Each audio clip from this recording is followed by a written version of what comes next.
Michel Cord, artiste talentueux avec de nombreuses années de dévouement à l'art, entre enfin dans un nouveau chapitre de sa vie.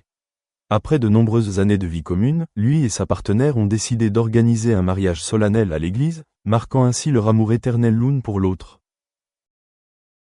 Pour Michel, le mariage n'est pas seulement un rituel mais aussi une affirmation de l'amour durable qu'il a cultivé avec la femme de sa vie.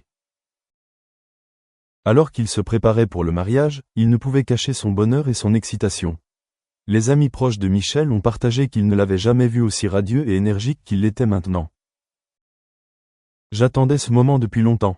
Ce n'est pas seulement un mariage, mais une étape importante dans ma vie, a admis Michel avec émotion. Malgré sa renommée et son succès dans sa carrière, la vie de Michel Cord n'a pas toujours été remplie de joie. Il a connu la solitude, la perte et le cœur brisé.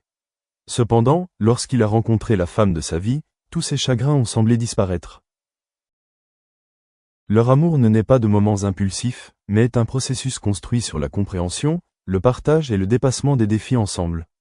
Michel disait toujours, « Le bonheur ne consiste pas à trouver une personne parfaite, mais à trouver quelqu'un avec qui on se sent en paix quand on est en sa compagnie. » Pour Michel, célébrer un mariage à l'église est une chose sacrée. Même s'ils étaient ensemble depuis longtemps, ils voulaient quand même une cérémonie officielle pour prouver leur amour et leur engagement durable. Le mariage a été soigneusement préparé avec la participation d'émisses, de parents et de collègues. L'église où se déroulent les cérémonies n'est pas un lieu luxueux, mais elle contient de profondes valeurs spirituelles. En regardant Michel marcher dans l'allée avec un sourire éclatant, tout le monde pouvait ressentir la satisfaction en lui. Au moment de l'échange des vœux, ses yeux étaient remplis d'amour et de bonheur. Après le mariage, Michel et sa compagne ont continué à profiter de la vie ensemble avec des choses simples mais significatives. Pas besoin de voyages fastueux ni de fêtes tape à l'œil, le plus important pour Michel est d'avoir quelqu'un pour l'accompagner, partager toutes ses joies et ses peines. En repensant à son parcours, Michel admet que peu importe le succès qu'il rencontre dans sa carrière, son plus grand bonheur est toujours de trouver quelqu'un qu'il aime vraiment. Ce mariage n'est pas seulement une étape importante, mais aussi un témoignage de l'amour éternel qu'il chérit toujours.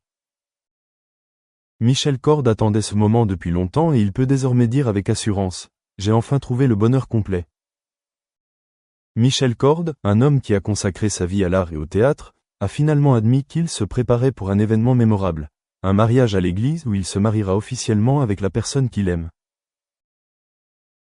Avec de la joie et de l'excitation visible sur son visage, il a partagé que c'était l'un des moments les plus heureux de sa vie. Après de nombreuses années de dévouement à sa carrière, surmontant la tristesse et les hauts et les bas de la vie, il a finalement trouvé un endroit paisible avec son partenaire de vie.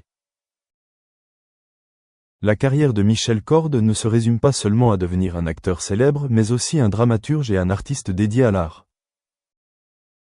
Il est aimé du public grâce à son rôle dans la célèbre série télévisée Plus belle la vie, où il incarne le personnage de Roland Marcy, un homme loyal et émotif qui veut toujours le meilleur pour sa famille et ses amis.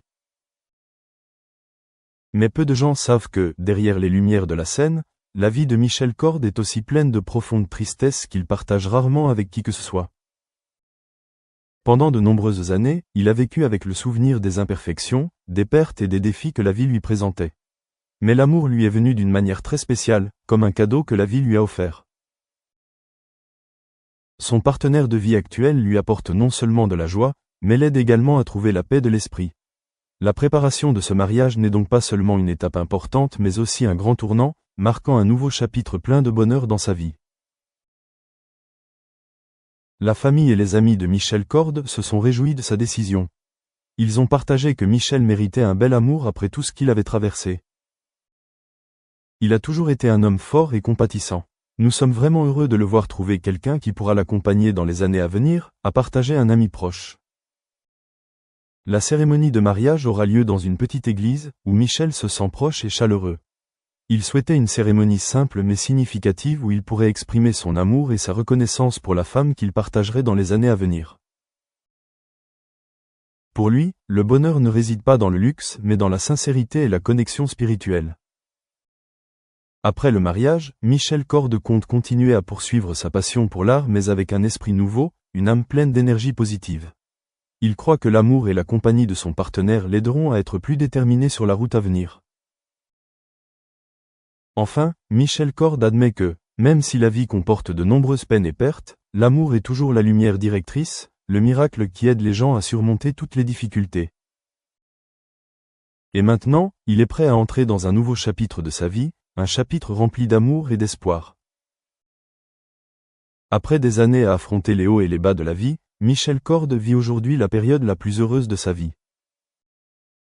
Un mariage à l'église n'est pas seulement un grand événement, mais aussi une étape importante pour un nouveau départ, un chapitre de la vie où il peut pleinement consacrer son amour et son engagement. I shared on a regular basis? And then second, what kind of skills are you looking to build in your students? Thanks, Eclavia, for the information that you have presented. You're right. A lot of the the skills and those jobs that will be no longer there will definitely be one of the major challenge for all universities. It's very interesting in the opening session this morning, where we had Raja Singham and our friend from the university in India. They have actually identified, in the growing area of universities where we need really to have some sort of flexibility, a lot of flexibility in the curriculum and the way things, the academia deals with things, including, of course, praxis, and also making sure that from the very start, the industry are part and parcel of the curriculum, so that we are very agile to all the changes that we need to make, and of course, very important also.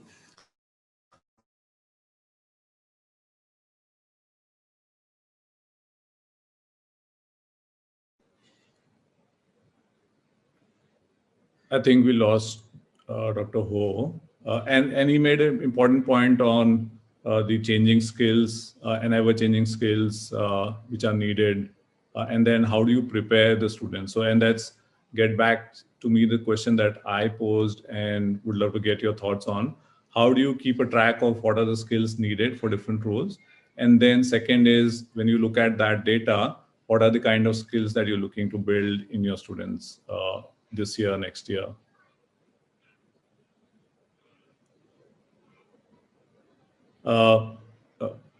Would love to get your thoughts. Otherwise, I'll have to kind of request each one of you to share your thoughts one by one. Dr. Abrinica, may I request you to share your thoughts on how do you look at what are the skills which are relevant? How do you keep a track of it? And then what are the kind of skills that you're looking to build in your students? All right. Thank you very much, Eclavia, for this opportunity. For the University of San Carlos, we are sitting as a member of the Academe Industry Linkage Unit of the Cebu Chamber of Commerce and